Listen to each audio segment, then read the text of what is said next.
Well, thanks everyone for again attending Washingtonians for Public Banking's virtual town hall.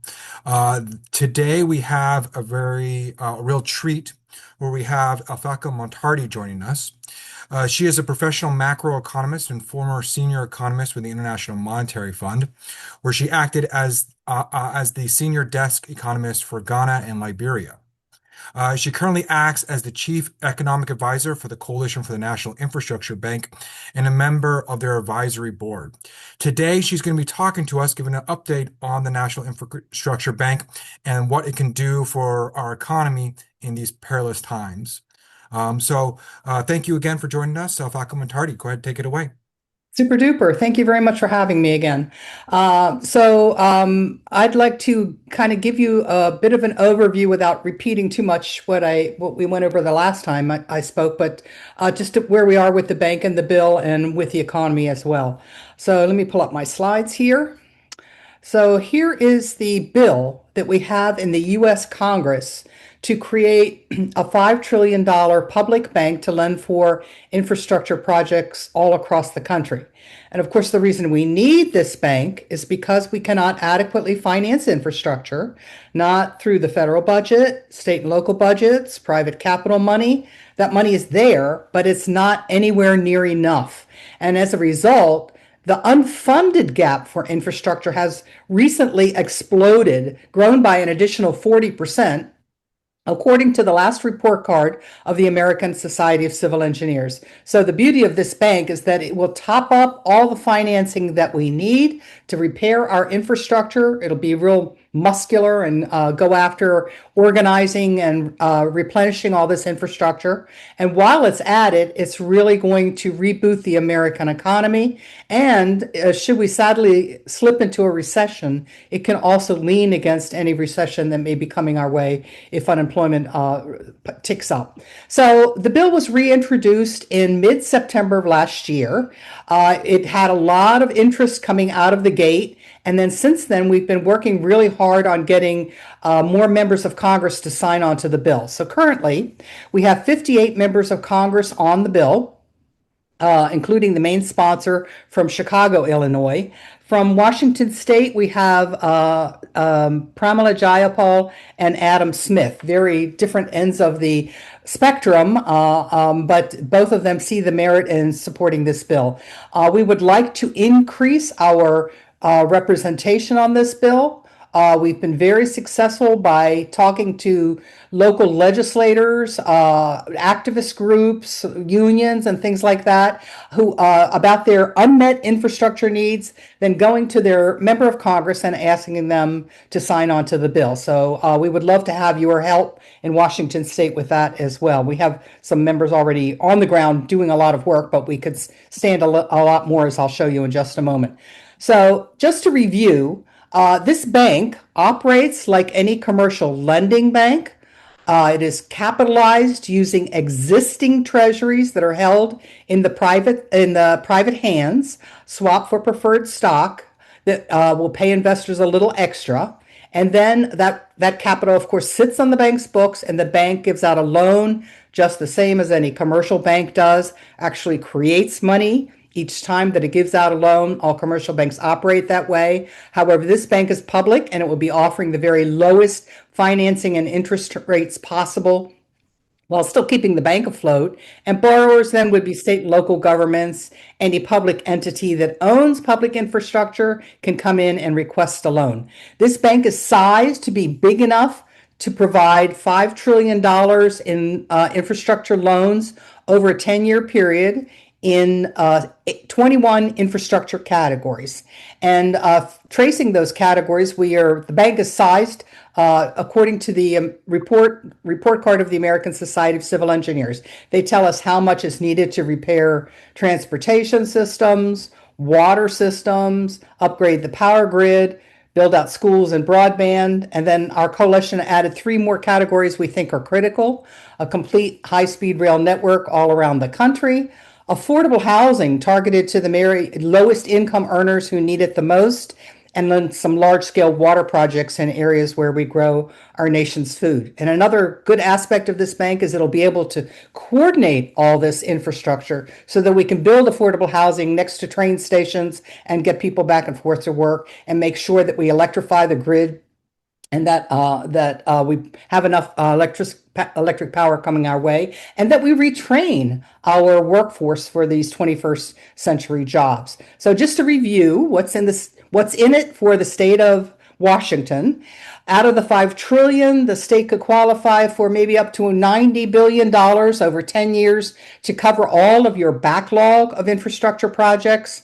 That spending and activity in the state to refurbish your infrastructure would create up to 500,000 new great paying family sustaining wage jobs. It would fully finance big ticket items like high speed rail from Eugene all the way up into Vancouver, British Columbia, and maybe going across, redoing the bridge going from Oregon into Washington State with new highway lanes, but we can run the high-speed rail line along the same corridor as well.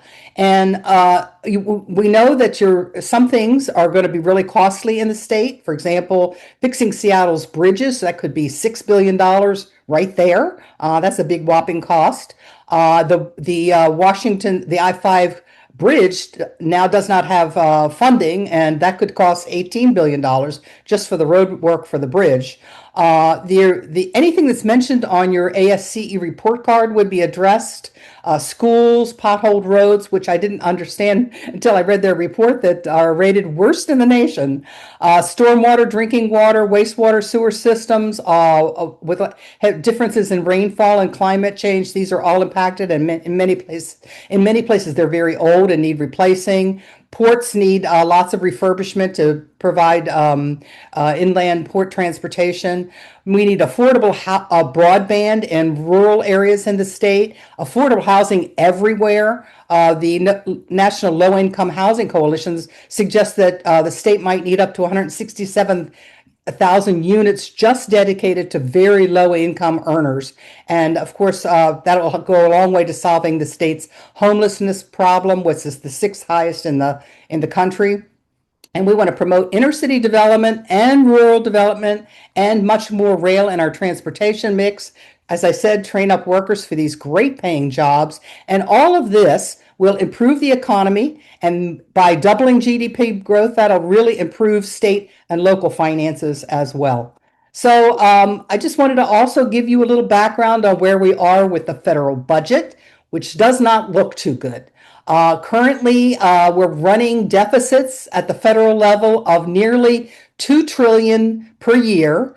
There's a snowball cascading effect of new interest payments coming online to service this debt. It could be that by the year 2035, the fiscal deficit will have ballooned to 3 trillion per year. So it's not looking good on the fiscal balance sheet. Currently, the bipartisan infrastructure law, which you might remember was a 5-year plan that started in 2021, and it had not only transportation in it, but some extra things as well. The whole thing was 1.2 trillion over 5 years. That expires in September. And the Transportation and Infrastructure Committee of the House is currently trying to negotiate a new 5-year bill, but it's called the Surface Transportation Reauthorization Act. It's going to be much smaller than this bipartisan law was before. So if Washington State was getting any money for transportation or other projects from the bipartisan law, that money is going to be cut. The chair of that committee said that probably they're going to limit the whole spending plan to maybe 550 billion. So you can see it's less than half of what it was before. The main reason is the Highway Trust Fund, which is financed by gas taxes, nationwide gas taxes that have not been raised in a really long time, is broke. It's only covering now 80% of the transportation needs.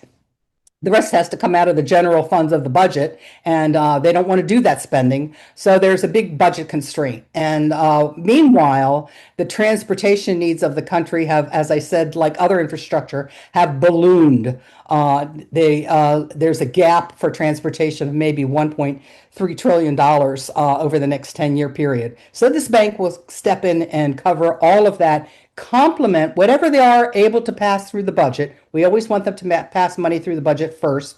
Then this NIB will complement and top up all of our transportation needs and our electricity needs and our housing needs and our water needs and so forth.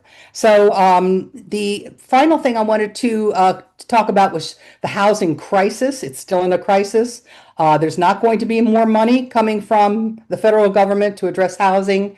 The rental crisis is very severe. This is a map from the Harvard Joint Center for Housing Studies, which shows places where families are spending more than 50% of their family income. That's the darkest red colors here in housing for rental housing, and it's severe in the Northeast, in Southern California, and also in lower Washington state. So we need much more affordable housing. This bank will be really muscular in building that, and again, complement whatever the government is able to pass in subsidies or tax credits to build housing. This will build up 5 million new housing units for the very low income earners. And then finally, I wanted to point to the electric grid. I haven't had time to refurbish this slide here, but there's a map showing where we're running out of electricity in the United States. And the Washington State area is one of those areas, even though it has hydropower. It doesn't have a whole lot of data centers like some other areas, but does not have enough electric power. And as a result, electricity prices are rising. So the bank would really be helping with the electricity crisis as well. So you might be asking yourself, well, how can you help? We would love to have your help in promoting the bill, HR 5352. This is a grassroots effort. You can sign letters to your members of Congress. They are very sensitive to listening to constituents. The target Congress members that we're targeting in Washington State are Delbene, Larson, Perez, Schreier, and Strickland. And so if you're in their districts or you know anybody who lives in their districts, what you do is you try and embarrass them into it, because there's one small town in California that when they turn the taps on, this ugly brown water is coming out of the tap and fills up the whole bathtub with this really ugly brown water. So they took pictures of it and put it in the newspaper, and then they're calling up their members of Congress and saying, we need new water infrastructure to replace the very old stuff that we have here now. This is embarrassing. It can be covered by a national infrastructure bank. So why don't you get onto the bill? So that would be my suggestion for you if you were interested in doing that. And here's the number to call as well. Also, finally, I do a newsletter once a month on the economy and on infrastructure. It's got lots of facts in it. It's a little bit long because it has all the articles behind it, but I do summarize them on the top email. If you would like to get my monthly newsletter and you're not getting it now, drop me an email, amuttardy@gmail.com. So I'll stop there and see if you have any questions. Great, that was terrific. And we'll open it up to questions. If you want to ask questions, I'm just going to invite you to please use the React feature and to raise your hand and I'll call on you. Or I will also have an eye on the chat. And if you have a question in the chat, we can also discuss it as well. So the floor is open for anyone to ask any questions. All right, I see a hand raised for Laura. Hi there. Thank you for speaking and thank you for your expertise in all this area. Hi, I am not an expert, but I'm concerned about, of course, the federal administration and how this could just be sidelined to fund projects that are not what the people want. And I'm also concerned that a Republican majority can, what's it called when you put it in your state and your state only? Yeah. Pig something. I can't remember it. So we've thought a lot about that. So let me pull up a slide here that that answers your question, I hope. We want to make sure that this bank is effectively managed and that the bank is able to concentrate this financing where it is needed. We know where it is needed because that's defined by the American Society of Civil Engineers report card. So we want to make sure that it gets there, that it's a steady stream of financing. It's not interrupted by budget fiascos or anything like that. So altogether, we think we've pretty much got it wrapped up to ensure that that happens. First of all, this bank, when we pass the bill is the bank's charter. So it sets out all these loan parameters. You can lend for the 21 categories. If you are a state or local municipality and you come in for a loan request, we can even help you with that loan request. And then we'll help you to manage the project too and make sure that the money is well spent, well contracted, and the project actually gets done on time, on budget, without any interference. Now, this NIB we consider to be walled off from the executive interference. It does not need any budget approval for any spending that's done by the bank. The project loans are decided and approved by a board of 25 board of directors. They have staggered terms so that they go across different presidential administrations. Their powers are set out in the charter. The independence of this bank has already been upheld by a Supreme Court decision back in 1819 for the Second Bank of the United States. And this is a corporation. It is mixed ownership, part government owned, part private owned, but it is a regular corporation. Banks are regular corporations, and this bank is no different. It is able to contract, sue, or be sued. So it would be an anathema for anybody to interfere with the operations of this corporation because that could set it. To become unsustainable. So, and then there are all the fiduciary rules that protect, that ensure transparency for loans. We're really wanting to make sure that municipalities have the capacity to take on a loan, that there's no malfeasance that goes on there with there's subcontracting out the work. And that we will have financial operations fully transparent and reported to the oversight committee within the government. Very much this bank is modeled on the previous bank, the Reconstruction Finance Corporation, which was run by this gentleman, Jesse Jones, a banker from Texas. He was a very conservative banker, flawless, ethical. He ran really complicated projects like building the Tennessee Valley Authority, like the whole Hoover Dam operations, and yet there was never a hint of malfeasance. If he thought a loan was kind of sketchy or shady, he would stop it in its tracks. But this bank was transformative. It was huge. It was 4 times bigger than all of the banks in the United States combined, bigger than the federal budget combined, and that just shows you the power, the financial power it had. But there was no malfeasance that went on. So we're pretty sure we've got it buttoned up. We can make improvements. Anybody wants to look at the bill itself and suggest to us new ways to prevent interference. But the beauty of it is it's independent, it's off budget, it has its own board of directors, and what it will cover and how it will cover it, these loans, is set out in the bill so that nobody could interfere with it. So, Laura, did that answer your question?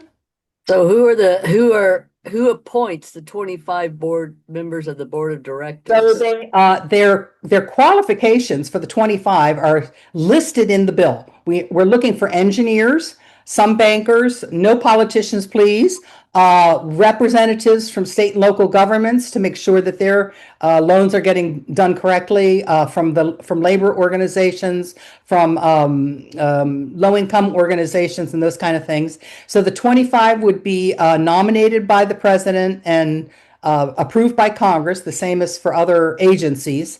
And then we've seen lately in these administrations, they can't even manage to get their own heads of things approved by Congress. The bank can go on with on emergency basis with a minimal board.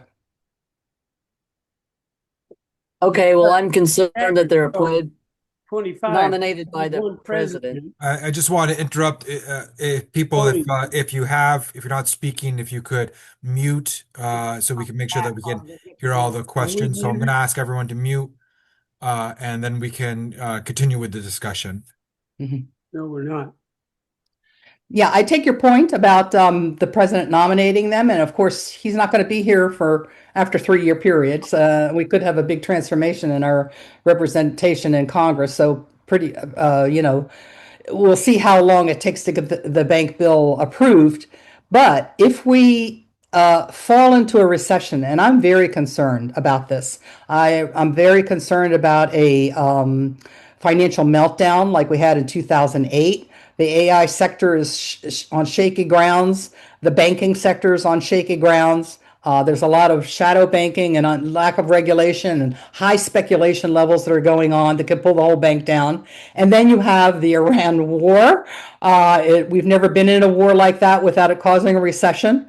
Then you have high interest rates. We've never had high interest rates engineered by the Federal Reserve to tamp down inflation without having a recession. So the only thing that's kept the economy afloat has been spending by well-off people and AI, which is one sector, which is on shaky ground. So if we fall into a recession, if there's a financial meltdown, there's a good chance of all that. We're going to really need, there's no other way to work our way out of a big recession other than to have a bank like this that is hiring up unemployed people and training them and building our infrastructure. So we'll see that there'll be a lot of, we don't know what the future holds, but already our infrastructure is crumbling. We're not, we're falling behind competitively. And so we need a bank like this. Our four banks in our nation's past have worked very, very well. Other countries around the world use models like this. They call it the American system. They have permanent banks in place, and of course, they run those banks independently as well. So we think that there's lots of good historical precedent that this bank will work very well. Okay, the floor is open again for any more questions. I see Kimberly. Kimberly, go ahead. Yes, thank you. I'm just trying. Oh, here you are. Hi, Alphecca. Nice to see Yeah, you. yeah. Um, Transmission lines is becoming a really, really big thing here in Washington State and the city. Last week, there was an editorial about how the city needs $3 billion just to upgrade the city's transmission lines. Just an FYI. That actually is not my question. I have a question about our ferry system because Washington State is very unique in that we have an extensive ferry system. And in the news all the time, there's talk about we need new ferries. How are we going to fund this? The governor is putting forth maybe we need to issue bonds to pay for these ferries because we don't have enough of them. And they provide an essential service to a lot of people who are living on islands. So would loans from the bank be able to be borrowed in order to have ferries built? Absolutely. Second only to you. You're second only to Alaska. I mean, you can imagine how many ferries they have up there. That Yeah. they don't have roads. Okay, so that's their main transportation system, and we absolutely know that each state's needs vary. There's be some things that are similar, like the interstate highway system or whatever.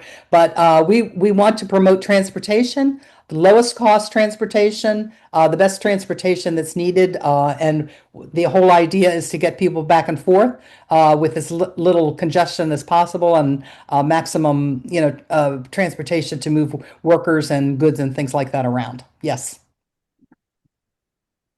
And likewise, Oh, can and we would work on the new report in my new newsletter that's coming out. I'll put a map in there that shows where the federal the not the Federal Energy Regulatory Commission, them, but also the NERC, I think it is called, that studies the whole electrical grid, came out with their 2025 report just recently that said the demand and the lack of reliable energy in Washington State has grown to alarming levels. And of course, you know what your electricity cost, what's happened to your electricity costs. So we see that as an abs, and that was the 2025 report card from the engineers showed that the electricity transmission grid and generation capacity were one of the things that had the biggest financing gap of anything.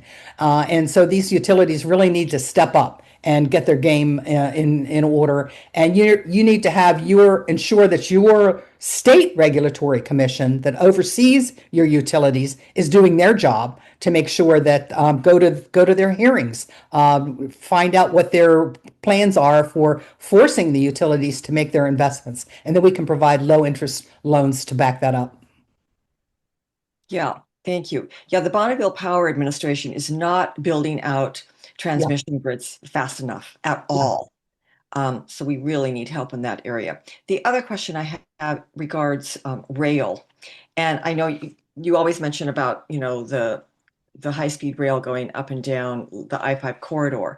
But I think in the past you've said that we could use funds also to build out rail, say, along the Columbia River to move grain so that we can get away from using barges down the Columbia and also the Snake River. Yeah. Yes. Freight rail would be the emphasis would be on passenger rail. The other entities that need to really be pushed to behave better and make more investments are the freight rail companies. They are their own business. They're not necessarily covered by what the bank would provide. But the problem is they own all the tracks. And so they stop up the passenger rail. And in the Chicago area, it's horrible. It takes 14 hours to go from Chicago to New York City. 14 hours. Nobody's going to take a passenger train that takes 14 hours to go that length. And the reason is because they're stuck behind freight trains, and the dispatchers give favor. They're not supposed to. They're supposed to give favor and right of way to the passenger rail, but they're not doing it, and it's a breach of their contract. So, and the freight rail companies don't want to make investments in tracks.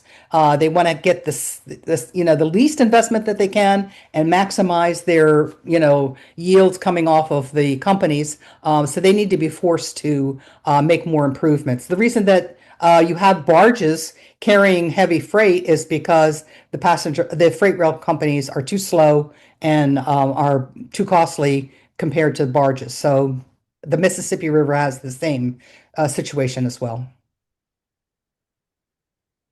Okay, the floor is open again if there is any other questions. Laura, go ahead. So to what degree can a Washington public bank cover our oh my goodness, infrastructure projects in Washington, including, I realize the ferries are an international system of highways. Mhm. So I know there's some things that we would like federal funding for, but how can we increase our options to get a Washington State bank? And I'd love to see a Washington, Oregon, California thingy all together. Right. California's already started opening up some of their own state banks and city banks as well. All of them, it's envisaged, would be much smaller than this $5 trillion national bank. And you need, of course, the big national bank to go across city and district lines, as you point out. We see them working together. This bank would be covering mostly infrastructure. It would be very large and muscular, but it could use the help from state public banks who are there on the ground and know their customers and know the municipalities, and could even act as a storefront or could go into loans jointly with the NIB. So we see them working together synergistically. We would love to see, more progress made with state public banking. And I have a question for you. We know that the president of the Bank of North Dakota is on a tour, nationwide tour, going around helping to promote state public banks. I think he was in New Mexico or The man is a powerhouse. I mean, in fact, I would love for him to run this national infrastructure bank. He's my target guy.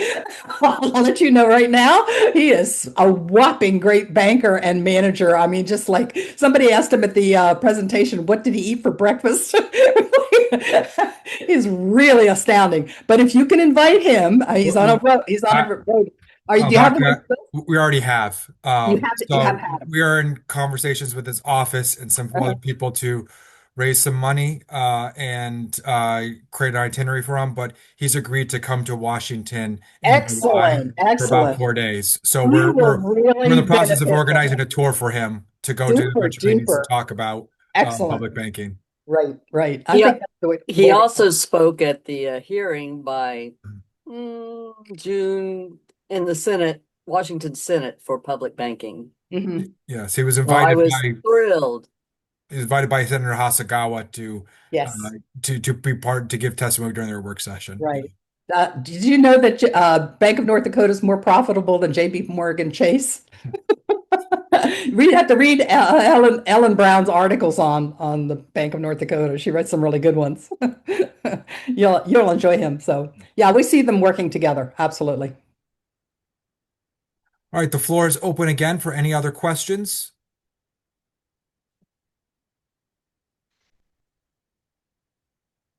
Go ahead, Kimberly. So, Marco, I actually have two questions for you. One has to do with the Washington State Democratic Party.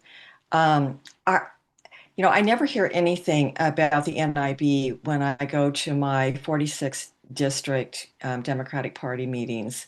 I've mentioned it to Hunter Brown, the chair, but everybody seems pretty clueless. And I'm just wondering, i- do they know about this, or how can we get the word out? So there are some communities in Washington that have taken a stance on the NIB. Our state legislature, with the urging from Senator Hasagawa, has passed a state resolution saying its support of the NIB. Seattle has also passed a resolution in support of the NIB. I think Bellingham has done too. I have to double check. So we have a few city councils have done that. Um, we are in conversation with a council member down in Olympia who was looking at getting a resolution through Olympia City Council and potentially through Tacoma as well. Those two cities were kind of on our radar because, as Althaka pointed out, Marilyn Strickland is one of the people that we would like to bring involved in this movement. And, one of the things that I think we're going to take up as Washingtonians public banking is to highlight this issue and provide opportunities for people to sign petitions and get in hold of their local legislatures so that they move on this issue. Um, the Washington State Democratic Party, a few years ago, they added public banking to their state party platform. Hmm. But they've recently taken it out. Now a lot of things get in and out of the platform. It's whoever's kind of in the room about at any one time. But I think it would be good if a lot of the local parties were more energized about this. I have spoken to a lot of the local parties as a kind of pop in as a public speaker in some of their chapter meetings to talk about what's happening at the state level with public banking and whatnot. But I think it'd be great if some of them wanted to prioritize this, especially those in the communities where we know that we'd like to move some legislators on this issue, where legislators haven't signed on and they're kind of targeted to bring into the fold to support this legislation. So I'm happy you know, we can communicate later on. I'm happy to kind of work on that and help identify that and then brainstorm some of the activities we can get done. And also, just to let you know that National Federation of Democratic Women West, the chair of that committee is Jeannie Ballou from Idaho, and she's going around trying to help candidates run on the NIB as a platform and then bring it up in debates with either at the primary level or with Republican contenders and ask them why they're not signing on to this bill because it'll provide such benefits for Washington State, both in terms of fixing crumbling infrastructure and creating millions of great paying family sustaining wage jobs and lowering the cost. It's a straight Democrat issue on better wages and affordability in the economy as well. And there's one more person I forgot to mention who I think is really important to this conversation here in Washington, and that's Brian Sullivan. He is a county treasurer, and he's Yeah. been, yeah, I see some of the, he's been really involved in this issue. He's very interested in public banking in general. He's helped start two revolving loan funds up in his county. So he's another, really good asset to rely on to raising awareness about this issue. He can speak about, Actually, we're relying a lot on Brian because yeah, we yeah, have him in almost every call across the country, yeah. whether it's Washington State or outside of the state. He's Mhm. been very helpful. Mhm. Can you say the name of that group, that Genie Balloon? I don't know how to spell Jeannie that. Ballou, Ballou, and I will send you her contact information. What was the name of the group, though? The National Federation of Democratic Women West. So she does Idaho, and then the whole Pacific Coast West, and she's explicitly helping candidates, talking with them one on one on how they can run on the NIB as a platform for their campaign. Hey, I passed macroeconomics, but this is all way over my head. Oh, I don't know. It's just common sense, better paying jobs, more affordable housing and electricity costs and every other thing to bring them down. It's just going to really reboot everybody understands that when the economy grows, then more revenues come into the state coffers and local coffers, and that allows you, to pay back loans that you might take otherwise you wouldn't be able to afford. But these are all affordable loans. But I see all the money funneling up to the rich. I don't Yeah, see it well, getting and going to distributed out wars to the and things states. that, I mean, every campaign promise that Trump made, he's broken, of course, and he doesn't care. And he's, apparently all the insider trading that's going on in the White House right now, they're betting on the wars. Can you imagine? Just disgusting. Anyway, they're not interested in helping. So any debates against Republicans, it's easy, fair game. I mean, this is a positive solution. The Democrats have been slow in picking up on this. The reason that they lost, in my view, the 2024 election was because they didn't pay enough attention to the economy. It's the economy, stupid. James Carville said it years ago. And they didn't pay enough attention and they didn't have any policy.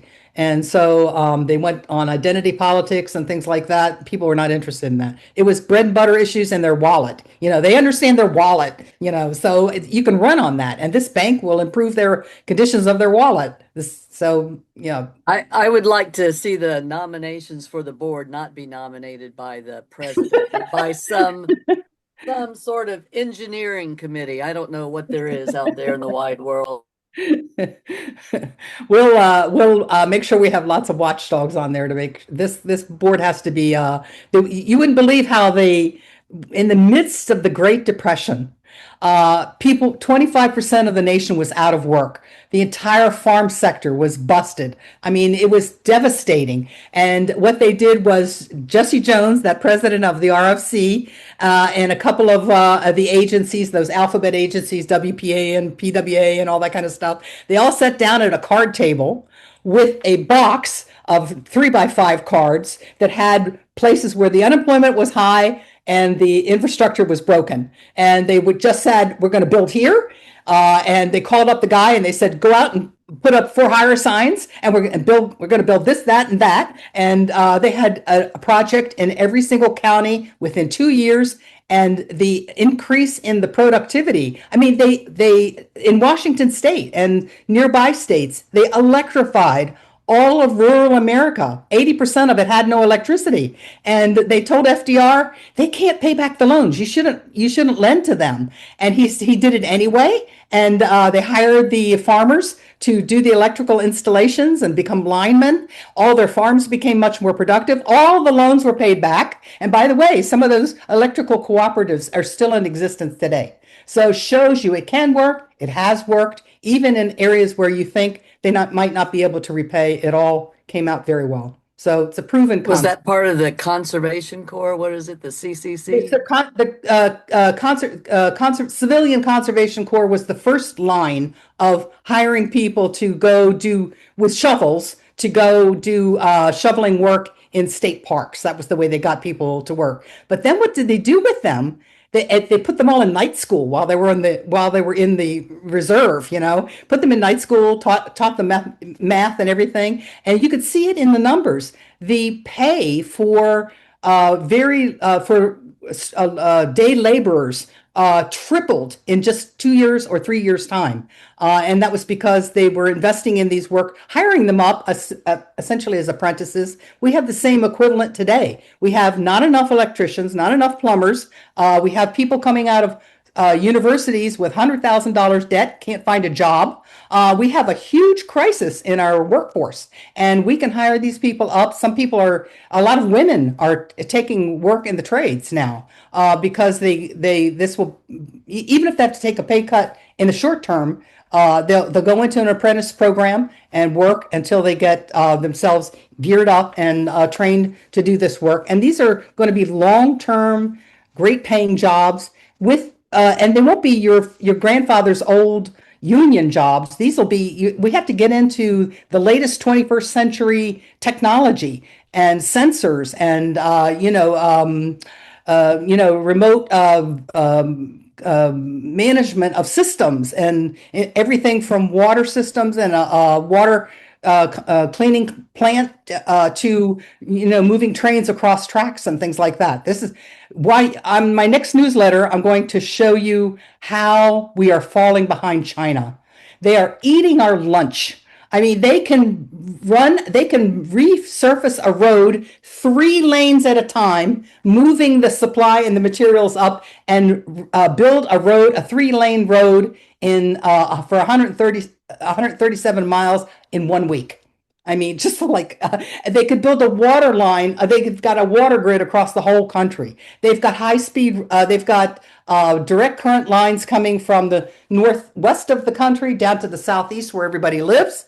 We just finished a line like that coming from Canada down into New York City. And it was kind of like a nightmare. They had to bury the line and do all this from hydropower and things. But it shows you that you can bury lines. And that's a big problem in Northern California where the lines keep setting the whole place on fire.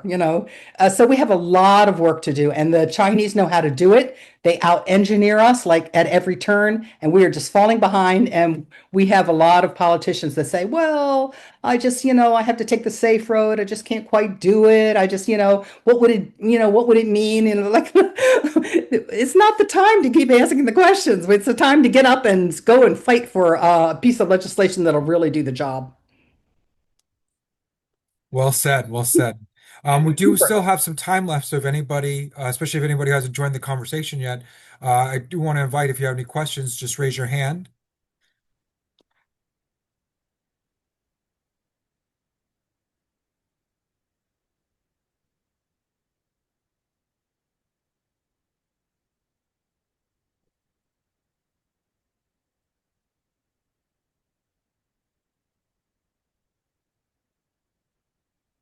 So again, if you'd like to get my next newsletter where I'm going to talk about how the Chinese are outpantsing us, send me an email, amuttardy@gmail.com.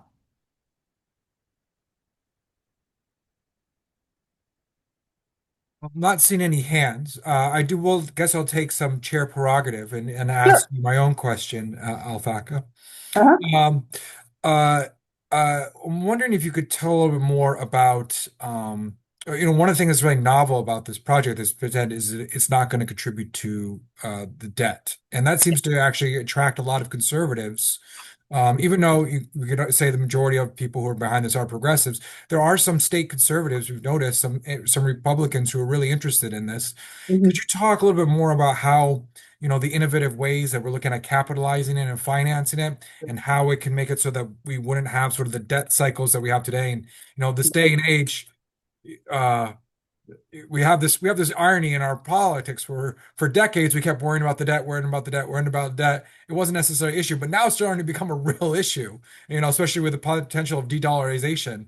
Yeah. So could you tell us, talk a little bit more about how this kind of, it can fund our infrastructure, but then it can kind of get us off some of these debt cycles that we've kind of put ourselves in. Certainly. So currently, the federal budget, of course, taxes people. The Republicans don't like taxes, so they recently cut them. And then it comes up with a budget every year to define how much it's going to spend.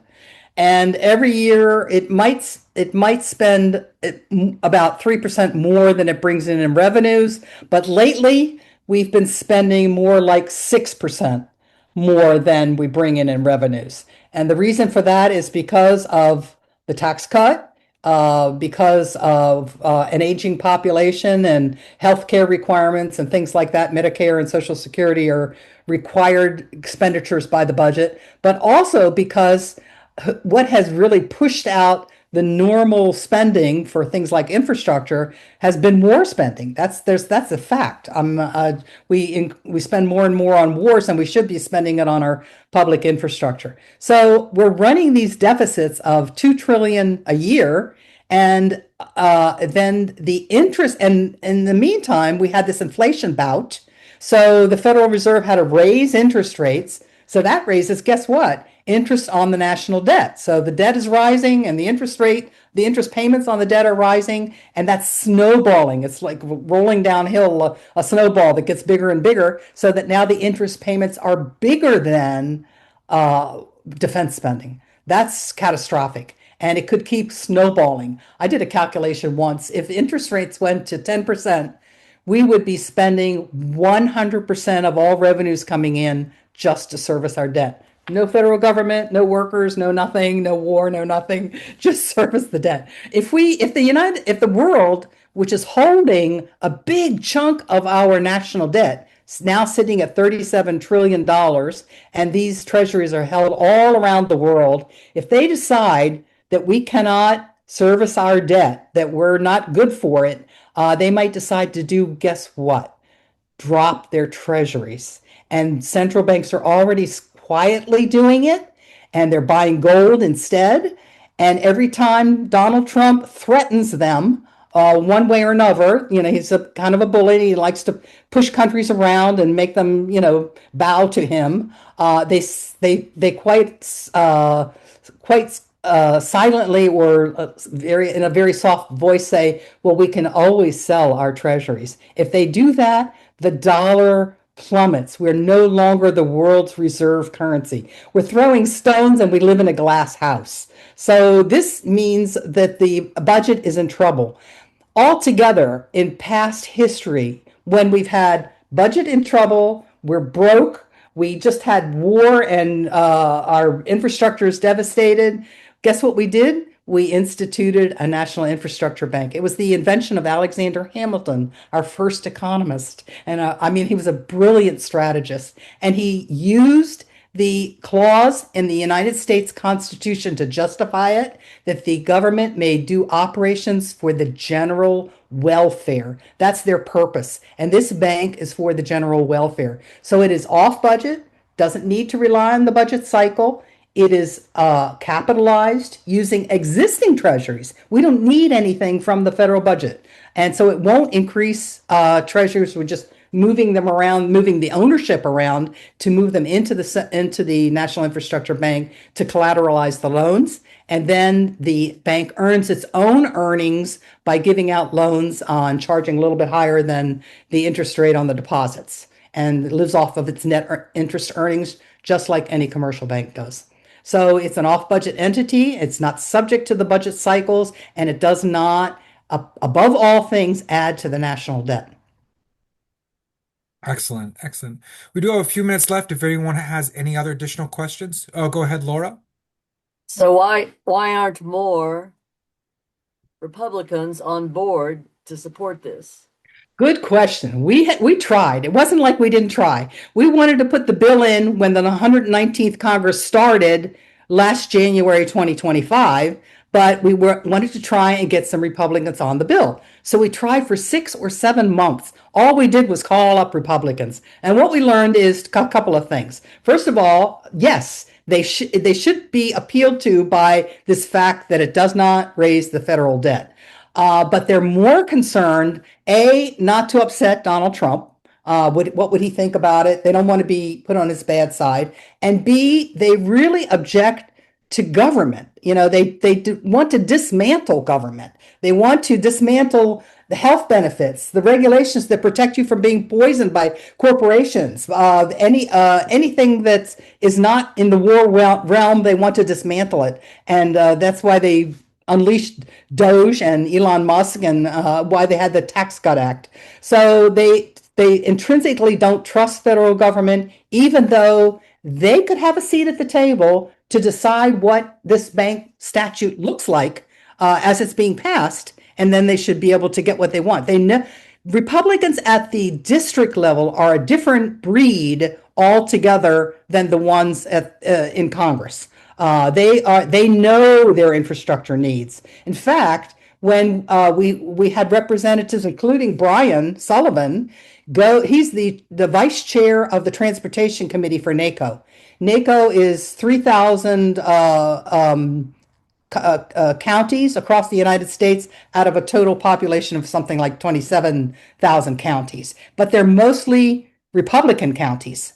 And at this Transportation Committee hearing last year, one Republican after another stood up and said, please don't cut our money for this, that, and the other from the federal government. We need this money, and please don't cut it.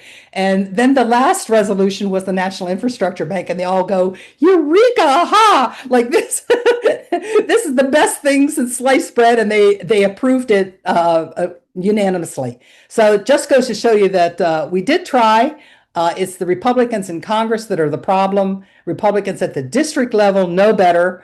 We tried even to get some of those district Republicans to push the congressional Republicans.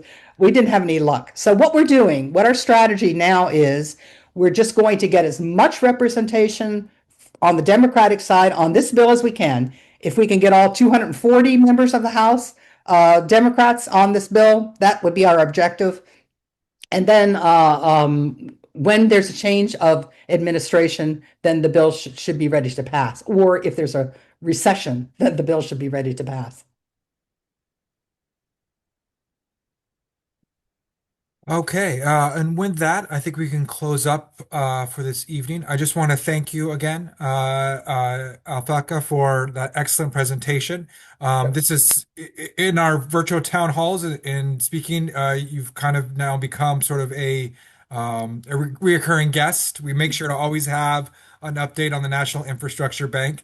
So we appreciate it, and I appreciate everyone coming out. If you feel like you got a lot out of this, look at our YouTube channel. All our previous virtual town halls are going to be up there. And please keep your eye out for the next one that's going to come up in a few months. All right. Invite all your friends. All right. So, do invite me when you have the president of the Bank of North Dakota. I enjoy yes. that. Yeah. I will come. Yeah. Okay. You'll come out to Washington for us. I'll at least Zoom. Yeah. Yeah. Super. Okay. With all that, I thank everyone for coming, and check out our website, Washingtonians for Public Banking, waforpublicbanking.org, and just be involved. And we're hoping to continue to make progress on this movement locally, statewide, and nationally. Great. Thank you for having me. Bye-bye. Thank you.